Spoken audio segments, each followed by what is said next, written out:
And microfinance has a very unique front end in terms of how do you acquire customers, how do you service customers, how do you, I mean, that whole front end customer facing is very unique compared to any other kind of financial institution. On the other hand, having come from the banking world, I could see that the back end was pretty primitive, and most of it looked like to me like a very old style nationalized bank at that time. I'm not talking about nationalized bank today. So what we wanted to learn from Grameen Bank is just the front end. How do they deal with customers? How do they acquire customers? How do they communicate with the customers? How do they manage customers, etc. Because that was a totally unique kind of model, right? So that was what we learned from Grameen Bank. As far as basics was concerned, what I went to Raichur, and actually basics is more, it was more a lab than it was an ongoing organization. So that time they were actually experimenting, providing finance to very large farmers. Okay, and these are cotton growing districts in Raichur, and they were financing one very large farmer. Of course, that led to a disaster. Okay, and that was a lesson for us. Frankly, we were not equipped at that time. We didn't know really how to deal with that kind of customer, etc. We had to, and I think basics also learned a lesson in terms of focusing on the small farmers, etc., and not one of these large farmers. Yeah. As far as Sanghamitra was concerned, basically in microfinance there are two models. One is the self-help group, and the other one is the Grameen methodology, where group lending, etc. And Sanghamitra was actually doing both of them. Largely, it was self-help group, and they were sort of indirectly financing, not directly financing this thing, because these self-help groups were actually managed by NGOs, and they were financing the NGOs, and then they would monitor how this whole thing worked. So we wanted to see which model actually which was more effective, and very frankly we came to the conclusion that the Grameen methodology was much better, because you dealt with the customer directly, and you didn't deal with an intermediary. And when you deal with intermediary, it has its own problems. The second issue was in the self-help group, you give the money to the group, and the end how the money is actually distributed, etc., between the group, there is very little control. Though a number of institutions today which are successful have developed ways to control that, but at that time what we saw, there was total lack of control. And even if you had to do an impact study, in terms of how the customer had been impacted, it was very difficult to do it, in a self-help group model. So we finally chose the Grameen methodology. So basically these three things we looked at, Grameen Bank, basically how do we, the unique model, how to manage the front end. Your basics was a big lesson, that you don't go into these big ticket items and big farmers, right? And the third was choosing between the self-help group and the Grameen methodology. So that was in Bangalore, because we wanted to initially focus on the urban poor, because there were a lot of institutions actually working with the rural poor, and this rural poor is obviously a very large population. But there was no one looking at the urban poor in a large scale.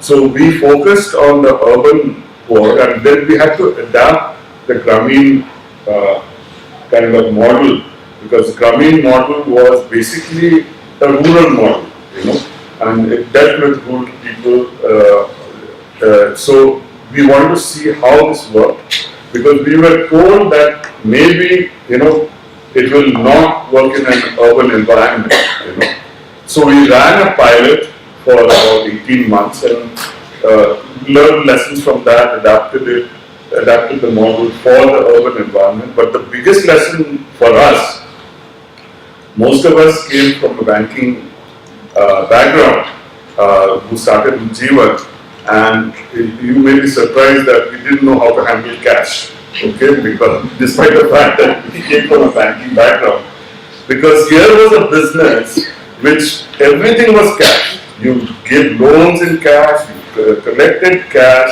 and there were so many places where you could slip up, frauds, this, that, So that was one of our biggest lessons actually from the pilot. In fact, Harvard did a case study on that, and they still teach it, and I tell them, we've progressed 10 years, you better do something now. Why are you harping on this whole thing still, But that was the biggest lesson we learned, because dealing with cash, has so much risk, and very frankly, we didn't know how to deal with it. And progressively over time, we learned how to control those risks. Yeah. So that's basically our learning. I was doing a master's in the United States as a Fulbright fellow, studying conflict resolution. I'm writing a paper on, this is the year 2001, 2002. And I had to write a paper on organizations needed in the 21st century. And obviously the background was to be conflict. And I thought of, okay, so what is it that we are facing in India that is or could be a source of potential conflict? And one thing that came to my mind really was, in the year 2000, at the turn of the century, we were already 10 years into opening up of the economy. And 1991, when Dr. Manmohan Singh started. And in those 10 years, a lot of people, including people like me, middle class people, benefited a lot from opening up of the economy. Middle class incomes went up, a variety of things. But on the other hand, the rural communities I had worked with in the past were where they were. Forget moving ahead, they were struggling just to stay at that place. If at all, many of them were slipping further down because the fruits of globalization were not reaching them. So that's when the idea of Rangsutra came to me, that we need to have a space where we can have place for inclusion. And how does one include people from rural areas? By building upon their strengths rather than seeing. I was in a frame of mind where I wanted to look at positives for whatever reason. So rather than seeing what are the problems, I said, okay, what are the strengths we have? One of the strengths that a lot of rural India has still today is craft. And again, there were several people who I spoke to, one of them being Vijay Mahajan. And because also of my earlier working with Utpal and influenced by Amul, the whole idea of cooperatives and shared ownership was was uppermost in my mind. But I felt that in Rajasthan I had seen cooperatives not functioning. It did not work. It works in Gujarat maybe, I don't know how it does here, but in Rajasthan it did not work. So that's when, I thought it cannot be a cooperative.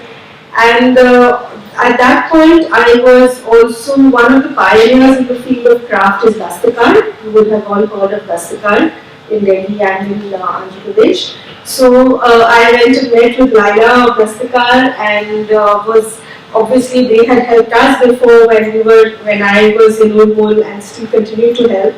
And I also met with Mr. William Bissell of Fabindia, and what came to me then was, that the Rangsutra should have a combination, should have the heart of Dastakar but the head of Fabindia. Because at the end of the day, Fabindia has ensured a market for handcrafted products, which I don't think anyone else in India has managed to do. And Dastakar is really committed to improving the lot of artisans. So that's how that was the starting point of how to combine the head and heart. I was in the community as way back in 2006 when I spent those 2 months with my family in the village. There was something which I had heard from my parents that villages are strong, like it functions like a joint family. And I have not lived in a joint family, but yes, I have been very, very connected with my relatives, and the family bond is very strong. But sitting in the village, and 6 years, 8 years down the line, I've actually realized that there is a whole, it's a very different mechanism of thinking that goes inside a villager as compared to someone who has come and settled in an urban area. The thinking is not just about self. It is not driven by what I need. Though it is there, but it starts with like family, and then very quickly it moves to a community. So you cannot even imagine like maybe a stranger walking into a village and not being asked by people who you are. And just take example, like maybe there are so many people who come inside the apartment, and then we feel that they must be the guest of some family member. So they take a lot of ownership, not just for themselves, but for the community, but for the family, but also for the community as a whole. So that actually was a great realization, and that also explained why we were doing okay in Bihar, Uttar Pradesh, but we were doing really well in Assam. And then we had moved to Assam in 2003, where people were just telling us that maybe why on earth did you go to that state that will suck you out? I mean, you are not a funded organization, trying to run a business model, why are you in Assam? And it so happened was that maybe we were called by the district collector of Assam. I went there and I noticed that there was something which was just the same feeling that I had in heart, that there's a need here. I could see that need was there in Assam, perhaps much more than what I could see in Bihar and Uttar Pradesh. And that Assam village structure continues to amaze us. Because what is happening is like whatever we try out as a great idea, a great business model in a village in UP, Bihar, Maharashtra, Odisha, West Bengal, a lot of places, it has different levels of success. While we can call a pilot, say that we do it in a place which is close to Delhi, which can be monitored by us. But it has, like maybe I think it was mentioned by SELCO earlier, that it has a whole new different context when it is taken to a new geography. In a village, in Assam, there's this common decision making. It is not just that people are connected environmentally as what we are like in RWA. I've always felt that we are a community in RWA and living together. What else will make a community? We are a community. I mean, whenever there is Diwali, all of us gang up together. But the point is like that's a very different way of looking at like living together geographically, environmentally. If you're connected, it is not a community. If you are connected socially, like maybe there's any function, people come together. I call it sukh dukh. Like maybe happiness and sadness both are shared. That could be a community, but the real community is when there are people who are connected economically. Like again, like I give the example of the work that we see in the textile sector, what is happening now is we are trying to create a community of people who are economically connected to each other. When my success lies in your success. It does not happen like when people sit together in an office, because their success may be my failure in that case.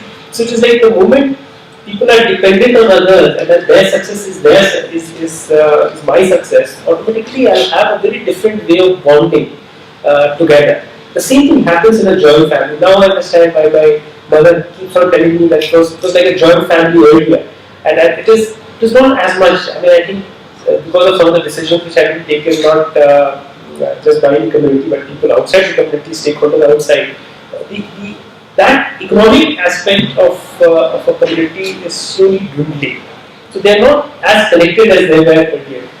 Earlier, when there was a problem of water, it was a common problem. If there was a stream which was moving close by, they would kind of all voluntarily, not even kind of take any accolade for that, but they would all contribute to ensure that water from the nearby stream is coming to the irrigation field. And then economically when you're connected, you create a command and control system. Though there is a panchayat, there is a mukhya, there is a pradhan who is elected, but he or she is not really at the center of the command and control system. That command and control system in the village has broken down, and therefore perhaps we don't see the same level of ownership as what has been described to me. And I have had limited experience of the village as a kid, so I don't have the recollection of a command and control system. But it was told that actually that there was a problem within the family was better discussed within a community, and that is something which I'm learning. And they are still there. They are still having a hope of going back to some economic linkage point. Therefore, working in textile, and Sumita would not be too proud of the kurta that I'm wearing, but could have actually kind of right from the thread to the weaving to the stitching. All of that has happened in different villages, and these are the village families who are coming together as small communities, and they are economically connected to each other. So we are trying to kind of see as how can recreate that economic bonding. Very difficult task, very difficult, because whatever we do in cities, we should not believe that we are the only ones impacted by it. I think the villagers are also getting impacted. They are seeing the same television, they are seeing the same program, they are also seeing the same Saas Bahu Ki Ladaiyan, and the point is that they are also getting as influenced as we are. But still there is a larger hope, and I believe that hope translates into the hope for humanity as a whole, because people who come out of such joint families, such communities are a lot more tolerant. And sorry to use that word, I know that word is not the best word to use diplomatically, but I would say that maybe somehow I have realized that when you see a person who's calm, who's collected, either he's a sage, he's a guru, or this guy must be from a village, from a community, and that's the level of confidence which I have on communities today. With Ujjivan, Drishti and Ransutra, we see 3 other successful organizations who have learned. We've heard from them how they've learned from communities they've interacted with other partners, with competitors in the similar business who have taught them. I'd like to know from them what is that they have offered to the business.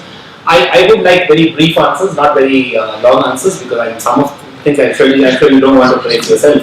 But then I would also like to know, how did you select partners? I think because in SELCO Foundation, one of the biggest questions that we have is how do we select a partner? How do we identify a partner? How do we select a partner with whom we can take up an idea and we can help it grow?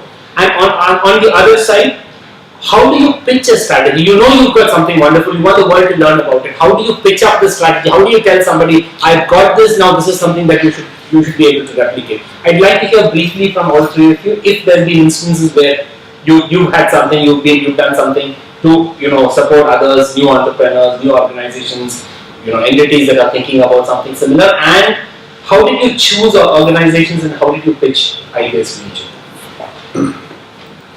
So as I mentioned earlier, we frankly allow any other microfinance institution or any institution, whether they are from India or from overseas, to come and spend time with us, just as we did in Basics in Sangamitra and Coming Back. And they can learn from whatever our experiences are. So take for instance, technology is one area where a lot of people want to know a bit more, and we are pretty advanced in technology. In terms of human resource management, we are one of the, in India we are one of the top employers, highly rated employer. Or there are a number of things, which we do. And basically we have an open this thing. Anyone who wants to come, anyone who's starting out, anyone who's a competitor with us, who's on an ongoing business can come and spend time and learn from us. So that's the program which we have. I mean, it's more sort of, we don't have a structured program like Coming Back or anything, but it's more in the form of Basics, which is like it's an open, transparent kind of situation. In terms of working with the community, what we did is, one is when we started making profit, we broke even and started making money. It's about 2010. We our board decided to allocate a certain percentage of funds to each branch, and the branch staff and the local people there, they could choose various projects, what they needed locally to undertake those this thing. It could be a simple thing like there's a government school which has the water pump has not been replaced for years. So we buy them a water pump. It could be in the northeast. There are these hill tracks. It's not paved, etc. We'll pay for that. Various projects which the local people required there, and we paid for it, and that built us a tremendous bond with the community. And in fact, when the crisis hit us, the whole industry, a lot of us were suddenly, from a prince to a frog, as Vijay called it. Suddenly you were a prince, and then suddenly you become a frog, and you were sort of outcast, and nobody would even touch you with a barge pole. But because we carried out these work in the community and we worked with local officials, etc., not only the local people, we were always open. We had always access to this thing. But people would not believe that microfinance institution does something like this. I live in Whitefield, and we were doing some work in this program for the medical center, which is the government-owned medical center. They needed some TV and this kind of oxygen cylinder, this, that, whatever we provided. And this doctor started talking to me, and I told him that I came from a similar background. My father was a government doctor, and he said, "Oh, that's the reason why you carry it out." It's not because you're a microfinance institution, So he looked at my DNA rather than the microfinance institution kind of thing. So that's something. Sometimes we were not scaling. I remember, we had, in the initial stages, we got investment from a social impact fund called Avishkar. And when we started, we actually started taking profit in year 3, which was pretty good. So Vineet asked me, okay, and we had touched, I think, 3 crores that year. So when is the 100 crores come, Shumita? I said, what are you talking about? What 100 crores? Where is it going to come? What do you think this is? And coming from the not-for-profit sector where small is beautiful, we cherish that. And then we had requests from some of my old network in the NGO world in different parts of the country. Unfortunately, what would happen was that they would get a project for product development, design development, workshop, marketing, and it would and we would do that for them, and then it would fall flat. It wouldn't take on to become a regular source of livelihood. It was a project for which they had received funds, and everything was well documented, and then it went. So we decided we didn't want to stay. Then about 5 years ago, we were asked by UNDP, which was working in Eastern UP in a pretty impoverished area of Mirzapur and Raipur, to work with their self-help groups, which they had thousands of women self-help groups. And there we realized, it wasn't even a traditional skill. We had to teach most of those women embroidery and sewing. And there we realized that, if we put in certain processes, like I talked about the craft managers, and put in effort and ensured that it continues. So it was a 2-year project. And then we found out it was funded by the IKEA Foundation. So I said, these are people to catch now. IKEA Foundation, for them it was CSR. They had given it to UNDP, and UNDP in turn passed it to us. But I was fortunate in meeting people from IKEA main IKEA, and we managed to convince them that, look, it's not enough. Okay, it's a great step now. We've trained these women, but now walk the talk. You have, so many stores all over the world. Why can't we make for you? So initially there was resistance, but it started off with 5,000 pieces of cushion covers, and last month we shipped 55,000 pieces. So in that sense, choosing partners partners for us is like both ways. I mean, in the sense there has to be really, we feel, an alignment of goals, that it is for sustainable livelihoods. That this intervention is not just a 6-month or a 2-year intervention, but it should result in something which is for lifetime. So that's the only marriage that we had with business models. That is something which, very humbly I would say, I have always looked at what we have gained from the village, and pretty selfish there, but I think that's a contribution that we have made within the village mindset.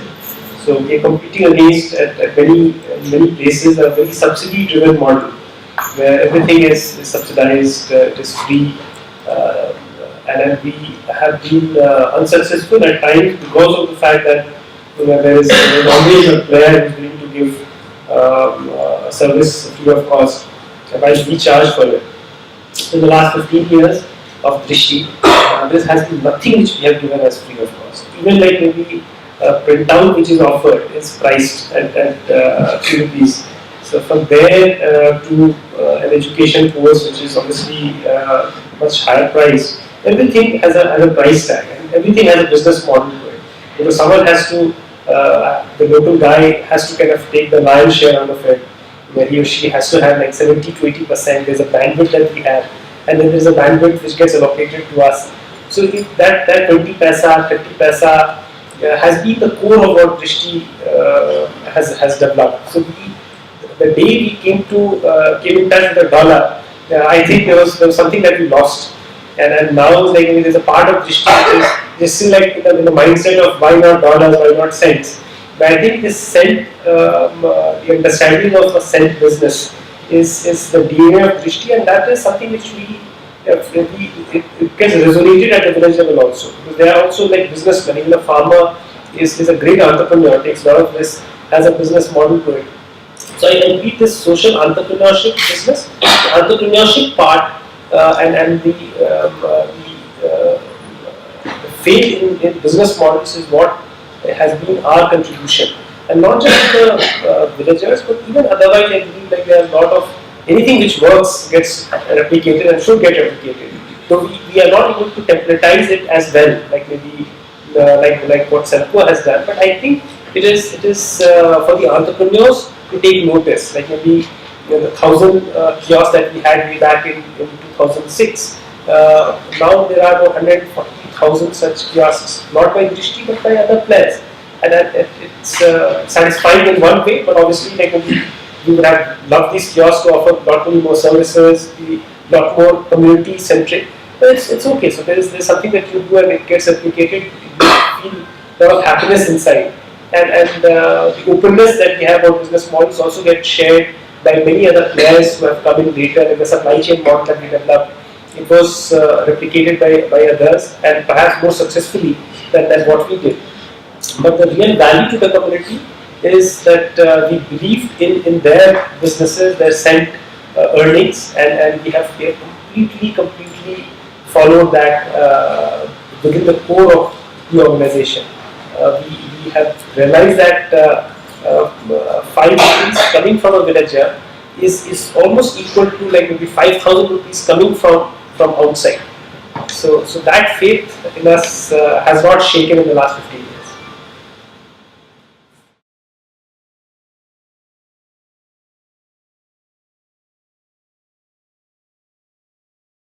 See, what we are doing livelihood projects where solar energy is the key component. But what I'm learning now is that connecting them to the market is more of a challenge, because they can sew dresses, but they are saying, "हमारे पास कोई सिलाने नहीं आता है." So what is solar powered sewing machine will do for them if they don't have the market? And this is not our expertise. So how do we handle that? So very early on we realized that it's really you cannot really expect a woman sitting in a village somewhere to know okay what kind of garments and quality of garments to stitch, even if it is for not very far customers, not very far off. So in Ramsutra, we decided that from the beginning, that as I mentioned earlier, product development, design development, and marketing. So marketing is, it again depends on the customer that you're targeting. If it is someone right in the village itself, then there should be a possibility of being able to make for her. But that she can make for, the garments that she can make for. But in our case, we have actually decided that we will look for markets ourselves and integrate the producers into our chain and sell for them, market for them. And that's worked in the long run. Of course, the numbers will be less. Maybe, when you're training, say, 100 women, 20 could be part of a unit that is selling for the outside market, but then even cater to the I've been working in this NGO field and helping people to find their livelihoods for the last 40 years. And we have failed utterly. Several times we have failed because what we did was, as you rightly said, these were all project models that we implemented. We had money from somebody to train them on some livelihood activity. We trained them and we were out and people were left to themselves. And there were several failures. Leather making, we helped them to make chappals. They produced, did not know where to sell. We also did not know. We are also not NGO people. We are also not marketing experts. So the businesses failed utterly. Then we realized, no, this won't work. They should be self-sustaining. They should understand the market and should start a business which for the product or services that they produce, they should know where to sell and for whom they are producing. So my question to Satyan is, you also have developed so many entrepreneurs and I think I heard properly, and then the shirt that was made is being used by the villagers. You are not finding the outside market. And the people are ready to pay. That is where my question lies. Because what happens is, for the business, people are ready to pay and get the services or the products. Local, it's not great, but they can sustain the business. It may not become big, like they are able to earn huge money or anything, but they can sustain themselves in the village. Maybe 3,000 a month or 5,000 a month, whatever. If they move to some outside larger market or to the city, then they earn more. But in the village, whatever, and they're happy with it. But the question is, unless you upscale, unless people should earn this much, they should earn at least 5,000. These restrictions, have you been able to find any solution? How have you managed to get people to pay for their own products that they have produced? These are my questions. Thank you. In our case, first of all, I would. In our case, it has been a mixed learning. Frankly, I do aspire to sell this kurta, though it may not be the best product. I do aspire to sell it to people in Bangalore also. We are selling through Jabong. But yeah, the point is that initially, yes, there is them and we. So it's like maybe, and this we is normally a hub, while them is the spoke. So it is easy to understand this relationship that, okay, we would know quality, we would know standards, we would know, the market, and they would know how to produce, and they have volumes. But the core idea is that the two should fuse. It is not easy. You cannot maybe say that this is a training hub, and I will train them to do everything right from beginning. But we need to. There is an expertise which exists today. There are people who can sell better. There are people who can design better, who can look at quality better. So there will be two entities. Even if it is one entity, there will be two centers. But the idea should be that within a producer organization, this should get merged with this, and there should be just one data, because by doing that, their expertise is increasing, and their learning is also increasing, because you cannot market the product of an artisan whom you don't know. It is not just a product that you market. You market the artisan, you market the environment, everything. So you know that they are facing challenges at different levels. They have different opportunities, different skill sets. So all of that has to be marketed better. So I think you're absolutely right. I mean, we started by selling petticoats, but then at some point of time we realized that you do a simple math, one woman can make petticoats for almost about like 500 women. So that was not matching the livelihood aspiration that we had. So we had to kind of graduate to higher end products and look for markets outside also, but not to kind of say that we are not trying to build our capacity locally. Like what she said, 1:5 is a great ratio. If 1 out of 5 people are able to cater to the urban or the more quality centric market, it's a great ratio to have. But I think that maybe both are important, and that expertise has, even if it is coming from outside, it is okay, it is great, but it should get fused with the inner group. As I said, we market it, we sell the product ourselves, but we encourage women to come and participate, artisans who make the product, to participate in selling at exhibitions. Once I took sent a group of 10 women, 8 to 10 women came to Delhi from their village in Rajasthan. And I said, okay, go into a Fab store. We make products for Fab.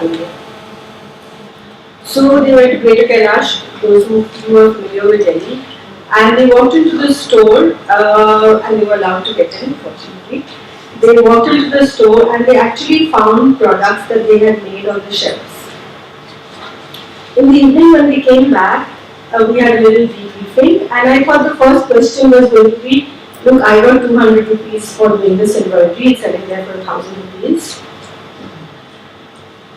That question, I mean, it came up in a different way, but the main thing that the women said, these were mostly younger women in their 20s and 30s, they said that yes, we were very excited, we found our clothes there. And one thing which they said, was that now we know that this, our product is going to such a lovely place and people are paying so much for it. So we will take more care to see we don't make any stains, because they leave it, they do the embroidery in their home, and somehow it's staying food stains. And we will do our best to ensure that we make a beautiful product. And part of the reason for this is also why we do sampling and product development. It's together with artisans. It's not as though someone is sitting in Delhi and is working on a computer. No. She will go there and develop local motifs. So women are also taught the costing of it. Okay, so the fabric costs so much. The embroidery costs so much, there are overheads, that in the retail store, the rent of the place is a lot in a place like Delhi.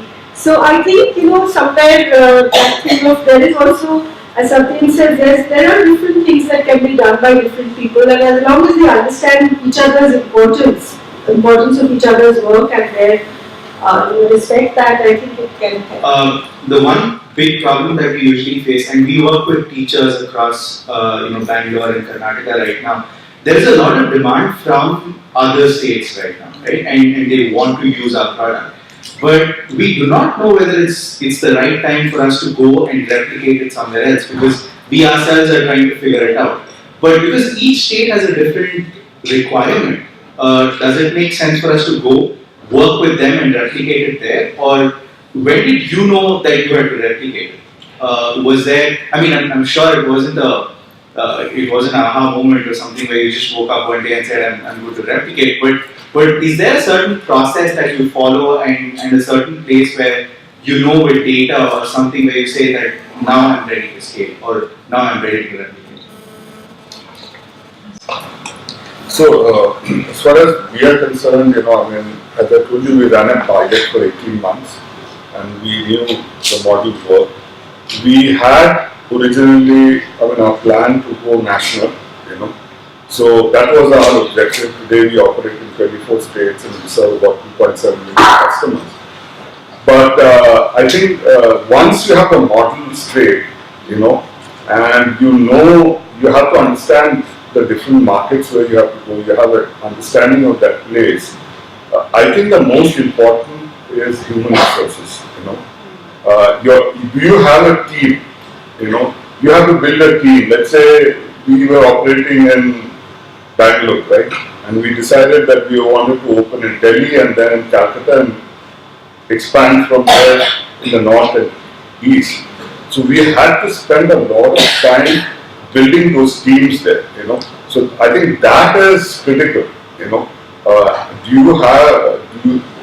building up the team once you are sort of fixed that, obviously your model will evolve, but the basics are, you are confident.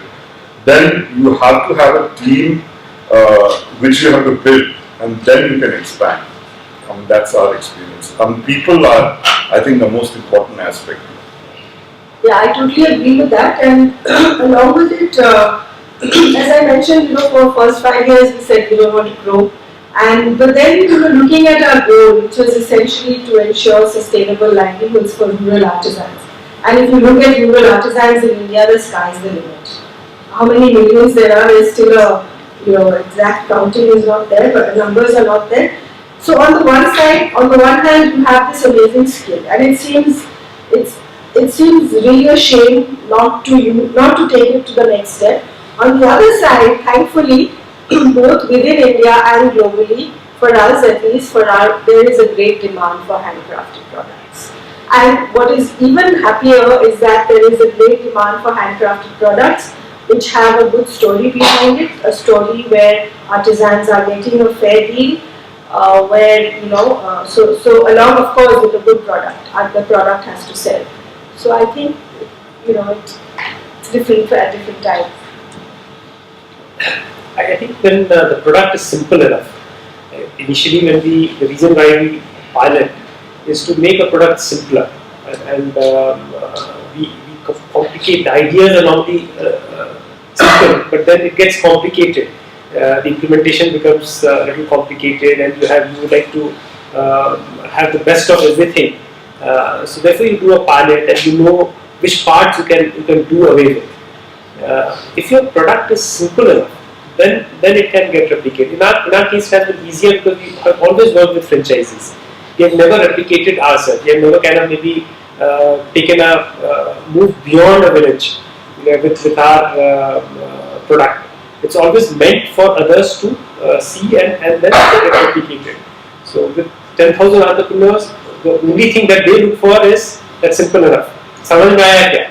And if they are able to understand it, they will fly with it.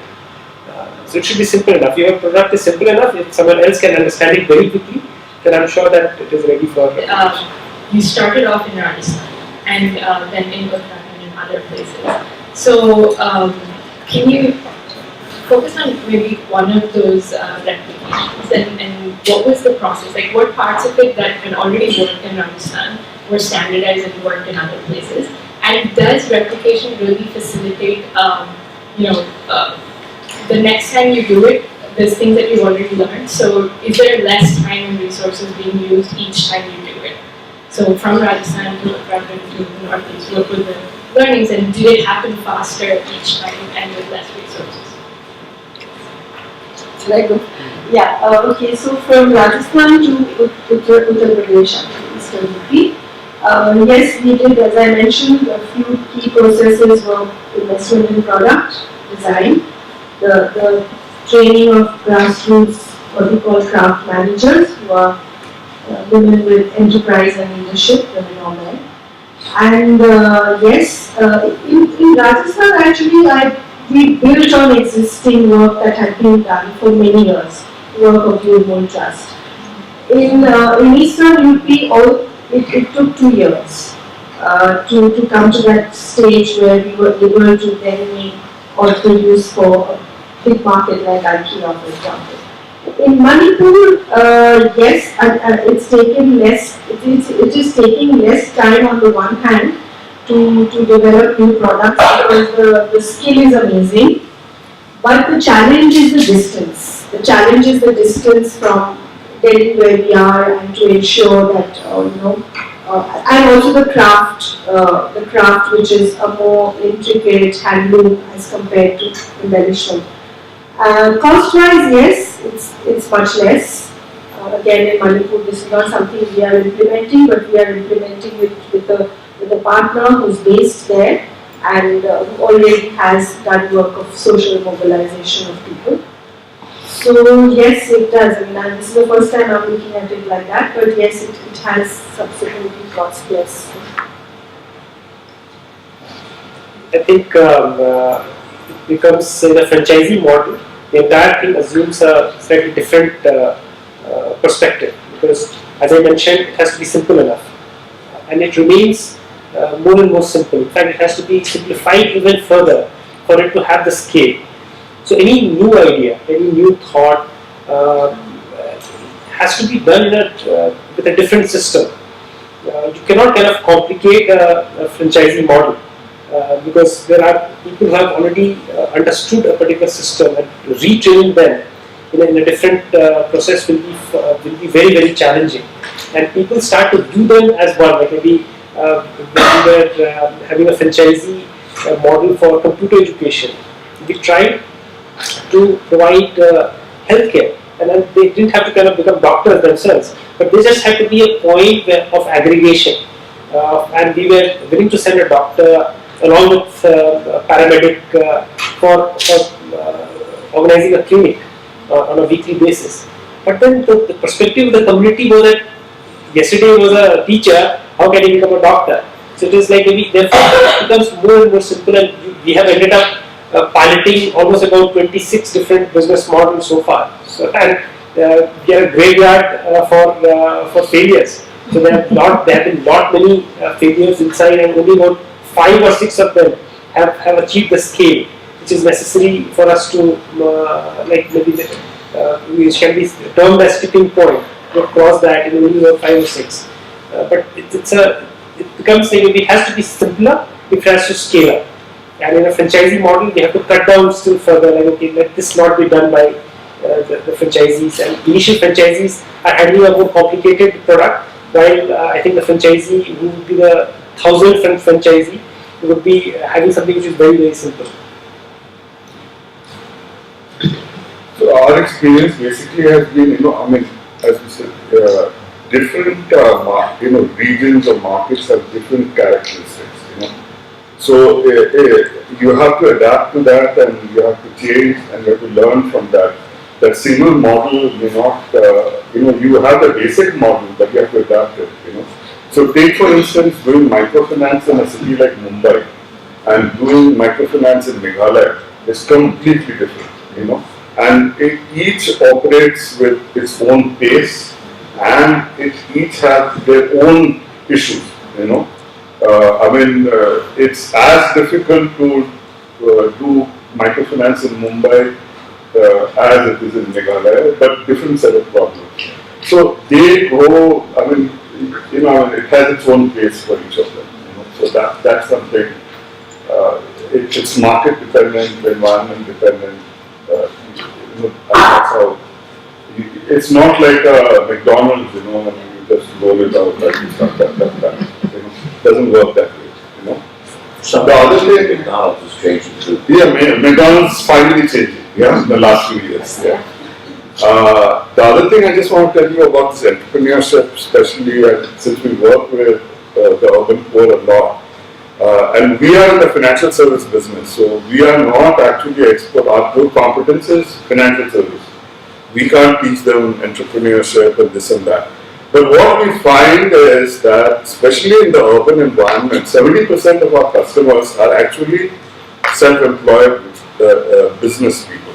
And bulk of their business actually is within their own community, It doesn't necessarily have to go out, because it is a separate economy, completely from the economy we are used to, And very frankly, all we have to do is provide them finance and allow them to scale up, They can teach us how to do business.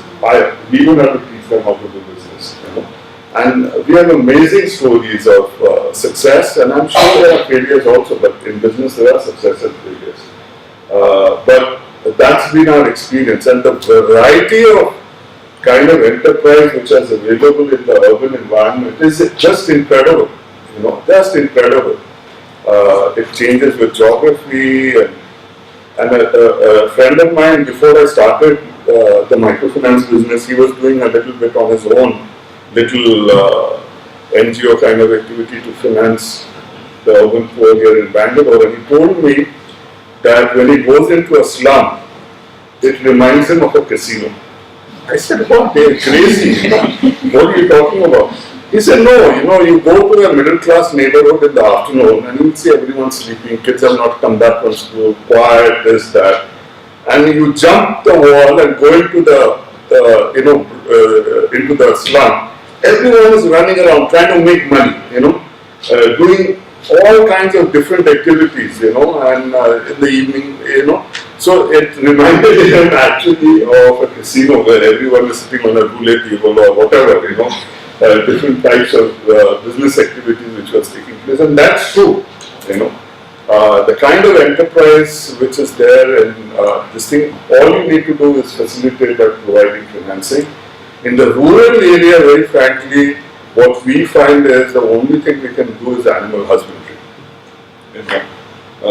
Beyond that, because there is some little business and all that they do, but agri and maybe little trading, etc.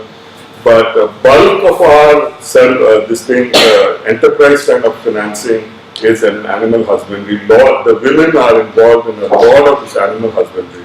So that's been our experience. Hi. So my question is to all three of you. You're all dealing with tangibles, some in maximum tangible money. You're dealing with textiles and you're dealing with, again, very tangible things. Have you had to promote something intangible as part of your work, which is important? And if so, how did you do it? We're in the business of promoting reading, which is absolutely intangible, and that's why this question. Did you have to impart something which is really intangible, but really, really necessary for your work to proceed to replicate it further and further away? All of us deal with intangibles also, because there is no way that a tangible element is normally, it can be offered to a ready customer. If the customer is not defined the same way that we have learned in our MBA books, then you have to kind of mix a lot of intangibles around. Like in your case also, I think reading is a habit that we're promoting, but there has to be books. In our case, when we are promoting, say, livelihood generation, there's a lot of training which is provided around it, and I would consider most of that as intangible. My question is, how did you promote the intangible? How did you get them to want that intangible? How did you manage to get paid for that? Just that. So I think I usually Ramsutra is the best example for that. But I feel that maybe clearly the business model does not assume that you pay for every single element of the delivery product that you have. Your business model, the meter may be placed at a point which may be at a suitable distance from the first activity that you engage in. But in our case, I think the only activity that we have free of cost is the group meetings that we conduct with the community members.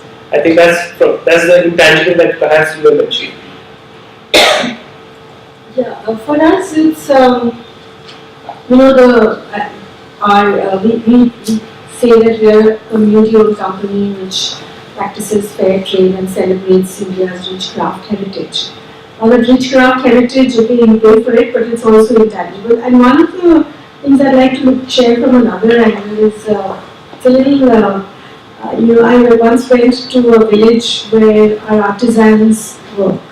This is again a remote village in Rajasthan. It wasn't even a village, a hamlet of just about 20 households. And I walked into this hut and I saw a Ramsutra share certificate framed on the wall. So I asked the lady there, have you understood what this is? Because I thought maybe she misunderstood. She thought it's a certificate that you give after a training program. So you framed it, you've attended this training, that training. So she said, no, I know what this is. This is a share certificate. And I bought, 10 10 shares. They were 100 rupees each when I bought them. So I paid 1,000 rupees. I know that today, this was some years ago, it costs 4,000 rupees. I said, why have you framed it up? She said, this is the only asset I own. The land we live in belongs to it's in the name of my husband's family. So is the farming land. And she didn't mind it because they were all cultivating it. But she was happy to know that here was something which was in her name. So I know maybe this is not looking at it from the market side, but this is one of the ways which is, that intangible, this feeling of pride, of being connected to something which is larger or bigger, which gives her a sense of identity, which gives her a sense of, purpose. So there's always intangible connected to the tangible. So as far as we are concerned, financial literacy forms a very important element of microfinance, and we've developed a very practical kind of model based on feedback from our customers, and it's done through our foundation. As you said, it's difficult to fund these kinds of things, and these are expensive, so we do get grants and all that for this. And it takes people, our customers, from the point, because they can count and all that, but numerical literacy is not very high. So even using calculators, etc., they don't know how to use. So we provide them calculators, teach them how to use calculators, etc. Even though they might have been doing business, and take them through financial diary, then the pros and cons of saving in various places, also borrowing, and finally opening a bank account, and also teaching them how to use an ATM, etc. So that initially, when we had to promote it, actually we told them, if you graduate from this program, we will give you a higher size loan, But I think word got around that this was very useful for them, and we do it for free for them, but they are even ready to pay, for this kind of a course. The other thing is, when the crisis hit us, see, the problem was on two sides: over lending, over borrowing, and there were a lot of malpractices of frauds, So what we did, we developed from actually real life stories 2 15-minute soap operas, of over borrowing of a customer, how she gets under pressure from family. Husband says, I want a motorcycle, children say, I want a TV, and this poor lady has taken a loan to buy a sewing machine, and suddenly there's a lot of pressure to buy all this, and then she buys and then gets into, a debt problem, So a story, real life story, in 15 minutes we did it, and we also did a story because this on ghost lending. I don't know if you are familiar with ghost lending, where people come and buy their identity, and borrow, the money is borrowed by 20 women and passed on to this person, and then the kind of problem that people face. And we not only showed it to our customers, but we give it free to all our competitors in India. In fact, people from overseas also want these things. We've done it in 14 languages in India or whatever, So those kind of things we do, but funding is not easy, so we do have to get it funded from donors, etc., and it's done through our foundation. Make finance available to a certain urban poor. They are able to. So you see in the informal sector, and you see entrepreneurs in the informal sector, small entrepreneurs. You see actually an idea replicate itself very quickly. You see the entrepreneurs just copy each other, and it's spreading all over the place. So in how does that work? Are there learnings even when we say as organizations trying to do it and trying to do replication? How do we get those forces to work? Has there been experience where your producer groups, your borrowers, your franchisees actually have been these agents of replication, either by design or by serendipity? And has that then become a force of replication that drives itself? What do we have to learn from that space? There's a concern for us, because often what happens is the customer takes money and starts a kind of store. Let's say she is in that particular selling bangles, Suddenly 3 or 4 bangle stores will come up all in the same locality, because and we feel, my God, is there a market? And then we go and talk to them and say, why are you just, in this little slum itself? Can 4 bangle stores survive, or someone starts a beauty parlor, beauty parlor now become a big thing here, in this thing, and multiple beauty parlors will come up. This is an issue, and enterprises develop that way, so I don't know, even microfinance developed in Andhra Pradesh, right? So there were so many replicators who came up. There is a kind of, that kind of thing. I don't know how you control it, very frankly. We have a slightly happier experience, and when we started working in Mirzapur and Yanpur in Eastern UP, so we had, as I said, we had these training workshops where women had to leave their homes and come out to a place and stay for 7 days.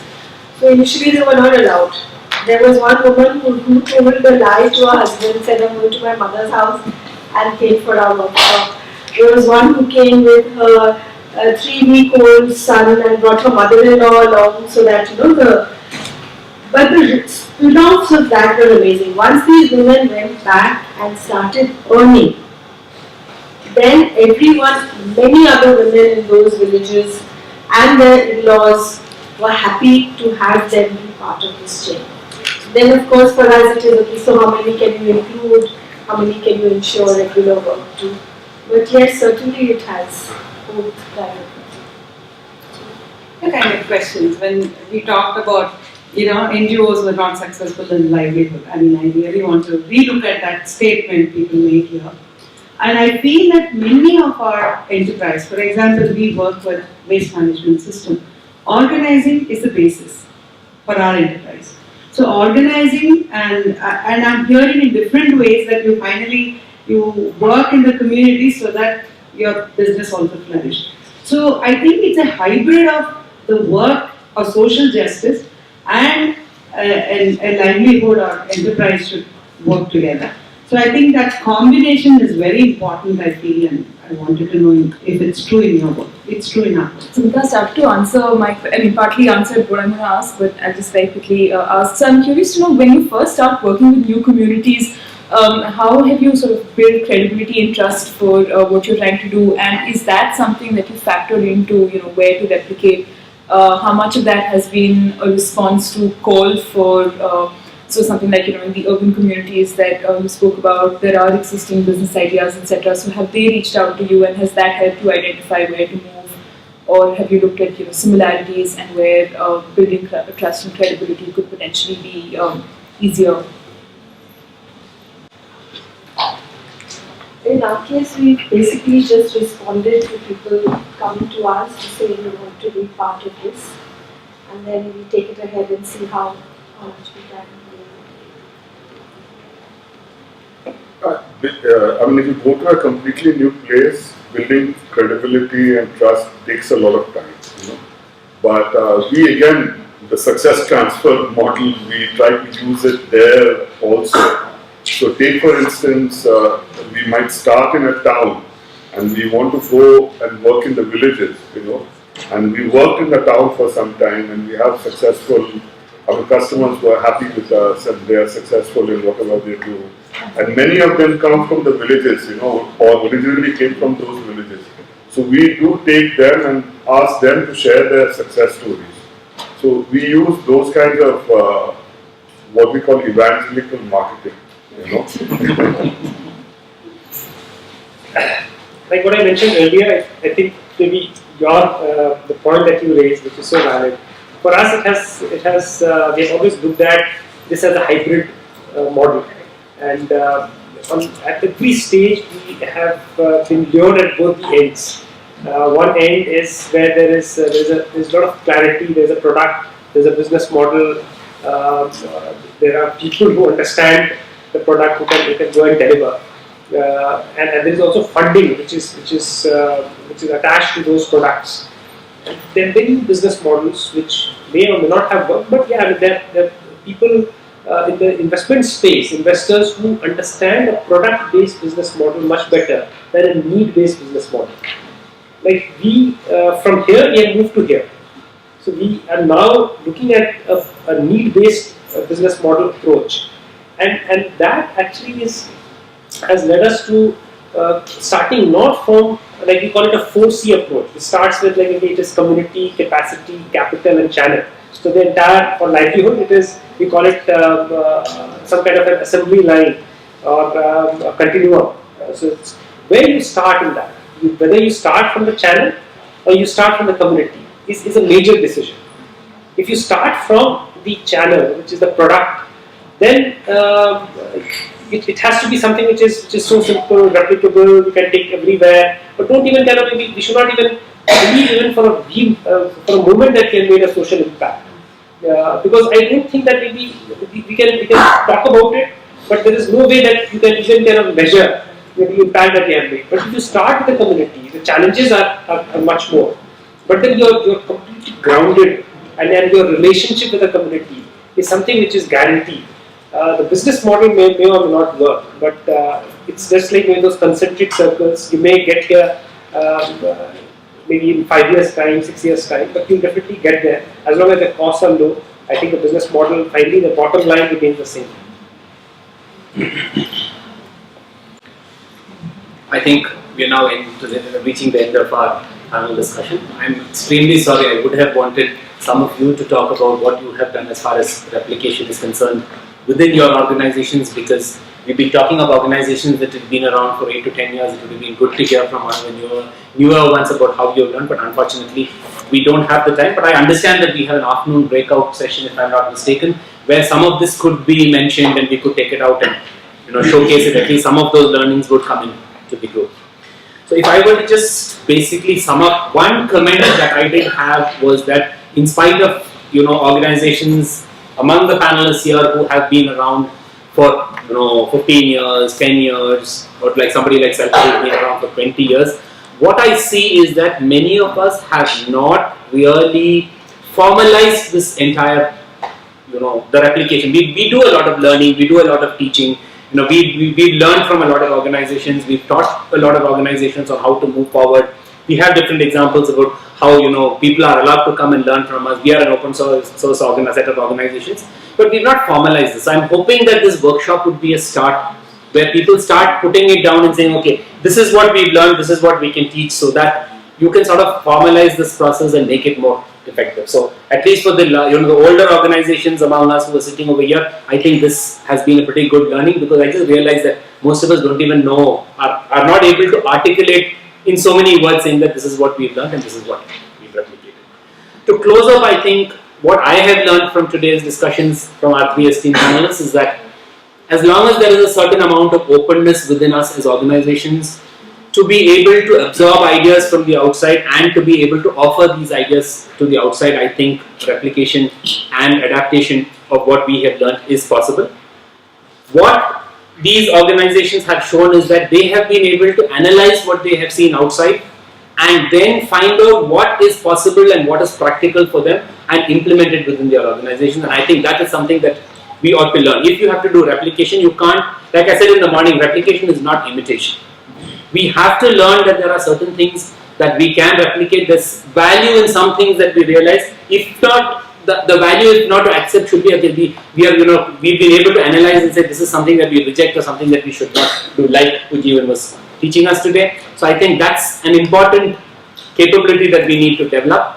And once we have developed that capability and know what is there among us, I think we should also create the capacity that somebody was talking about replication. We need to create the capacity within the organization to be able to take this and then adapt it or innovate on it so that we as an organization improve without having to go through the entire learning process. Sarah in her presentation had spoken about what is between the 1 and the 7. I don't remember the process of Sarah, but between 1 and 7 there is 1, 3 and 5 that we can take, 4, 5 which might not be relevant to us. I think part of the process of replication is being able to understand which is that we can take and which is that we can reject and say this is not right for us. I am ending this session now with a vote of with a thanks to the 3 panelists. I think they've done a wonderful job. They've been open enough to tell us what they've learned, and I think they deserve a big hand.